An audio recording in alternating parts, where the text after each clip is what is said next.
بسم الله الرحمن الرحيم. ربنا لا تؤاخذنا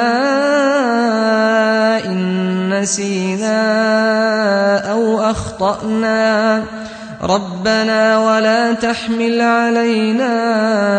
إصرا كما حملته على الذين من قبلنا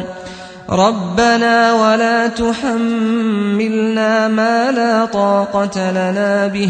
واعف عنا واغفر لنا وارحمنا أنت مولانا فانصرنا على القوم الكافرين ربنا لا تؤاخذنا إن نسينا أو أخطأنا ربنا ولا تحمل علينا إصرا كما حملته على الذين من قبلنا ربنا ولا تحملنا ما لا طاقة لنا به واعف عنا واغفر لنا وارحمنا أنت مولانا فانصرنا على القوم الكافرين ربنا لا تؤاخذنا إن نسينا أو أخطأنا ربنا ولا تحمل علينا إصرا كما حملته على الذين من قبلنا ربنا ولا تحملنا ما لا طاقة لنا به واعف عنا واغفر لنا وارحمنا أنت مولانا فانصرنا على القوم الكافرين ربنا لا تؤاخذنا إن نسينا أو أخطأنا ربنا ولا تحمل علينا إصرا كما حملته على الذين من قبلنا ربنا ولا تحملنا ما لا طاقة لنا به واعف عنا واغفر لنا وارحمنا أنت مولانا فانصرنا على القوم الكافرين ربنا لا تؤاخذنا إن نسينا أو أخطأنا ربنا ولا تحمل علينا إصرا كما حملته على الذين من قبلنا ربنا ولا تحملنا ما لا طاقة لنا به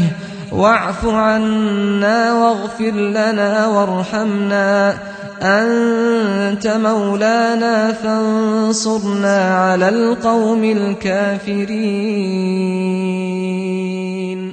ربنا لا تؤاخذنا إن نسينا أو أخطأنا ربنا ولا تحمل علينا إصرا كما حملته على الذين من قبلنا ربنا ولا تحملنا ما لا طاقة لنا به واعف عنا واغفر لنا وارحمنا أنت مولانا فانصرنا على القوم الكافرين